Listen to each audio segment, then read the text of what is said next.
Imagine having the chance to end your career where it all began. Your childhood dreams, your family, your legacy, all pointing to one destination. Now imagine turning it all down. This is a story of Klay Thompson, a four-time NBA champion, a key part of one of the greatest dynasties in basketball history, who just made one of the most shocking decisions of his career, and it ended up biting him on the other end. And now he might be regretting it all. Let's dive into the full story of how Klay Thompson could have finished his career with the Los Angeles Lakers, but instead he chose the Dallas Mavericks, and how everything that made him leave is now unraveling. Breaking news tonight from the Lakers, a late night trade that is just stunning the NBA. I'm sure he'll enjoy the sunshine in Cali. Klay is stuck in purgatory right now, and if they hang on to the 10th seed, that will be the story of the year in the NBA. Klay's connection to Los Angeles runs deeper than just basketball. It's home, it's family, it's legacy. His father, Michael Thompson, was a former #1 pick who played for the Showtime Lakers, a champion in his own right.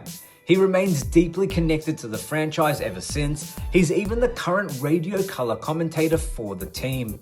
So when it became clear that Klay's time with the Golden State Warriors was coming to an end, the natural question was, would he come home? Klay picked up the phone and called his dad. He wanted advice, and Michael didn't hesitate.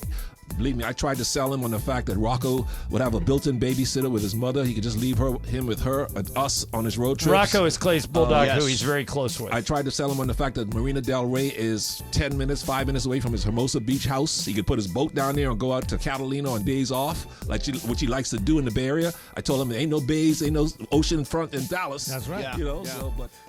Everything about the Lakers situation made absolute sense. Klay grew up a die-hard Lakers fan. He idolized Kobe Bryant. He knew what it meant to wear the purple and gold, not just to the fans, but to his family. And according to his dad, the Lakers were ready. They wanted Klay. A 4-year, $80 million offer was reportedly on the table. So why didn't he take it? To understand why Klay chose Dallas instead of the Lakers, we have to remember what Dallas was. At the time, the Mavericks looked like a team on the rise. They had just made the NBA Finals. Luka Doncic was playing MVP caliber basketball. Kyrie Irving was healthy, productive, and surprisingly cooperative. It was a fresh start, a chance to be part of something new, and most importantly, a chance to win again. Klay was already good friends with Kyrie. He spoke to both Kyrie and Luka during the decision-making process, and it's believed that they were the major reason he chose Dallas. Michael Thompson later said, "It sounded like he was leaning that way when we hung up. The next thing I knew, he was going to talk to Luka and Kyrie, and they convinced him." And here's the wild part. Klay took less money to go to Dallas. The Lakers reportedly offered $80 million over 4 years.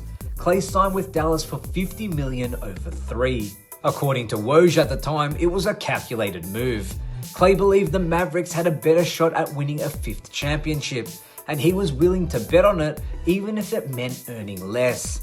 He'd make up for that through money and tax breaks in Texas, but still it was ultimately down to about winning. Or so he thought. Almost immediately, the plan began to fall apart. Breaking news tonight from the Lakers, a late night trade that is just stunning the NBA.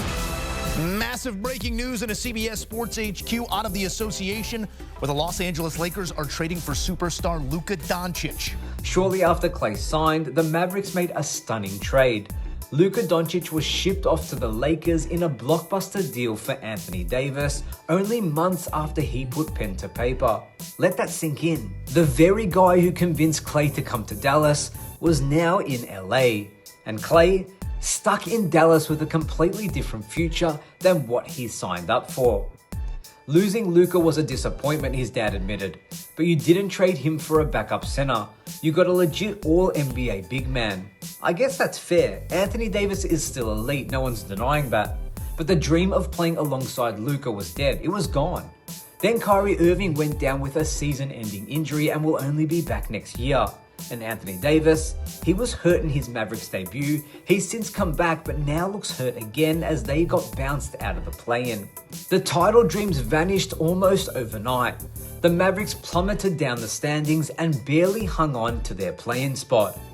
Klay left a team addicted to winning for a team that might not even make the playoffs moving forward depending on health.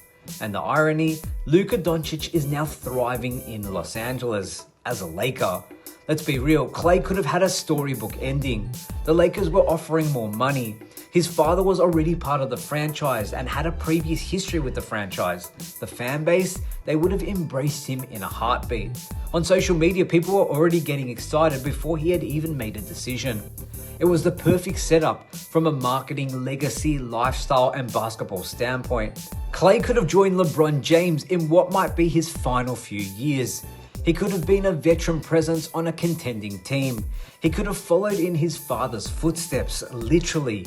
He could have gone from Splash Brother to a purple and gold legend if the cards fell the right way. But instead, he chose the unknown. His dad went on to say, "I'm really disappointed. It came down to the Lakers and Mavs. It was close, but I was hoping and praying he'd finish his career with the Lakers."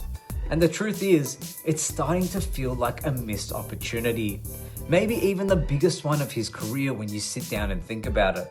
Let's play the what if game for a moment. What if Klay had joined the Lakers? What if LeBron, Klay, and Luka, yes, Luka eventually, had shared the floor? Could you imagine the basketball IQ, the shooting, the passing? That trio might have become one of the most smartest and most versatile teams in NBA history. Instead, Klay is now on a middling Mavericks team, without Luka, without Kyrie, and without real direction. He gave up Steph Curry and Draymond Green. He gave up Golden State's winning culture. And he gave up a once-in-a-lifetime chance to go back home and finish his story. This was a guy who said he wanted to retire a Warrior. He didn't.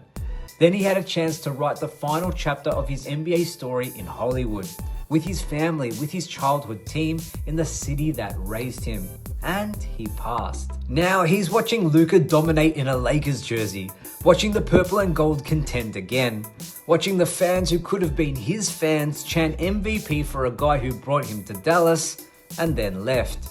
Even when Klay was asked about it, he feels uncomfortable. He doesn't want to comment what he really thinks. Klay, knowing what you know now, would you have made the same decision to come to Dallas last summer? Don't do this to me. Don't do that to me. Don't do that. That's kind of a ridiculous question because I don't own a time machine and I don't believe in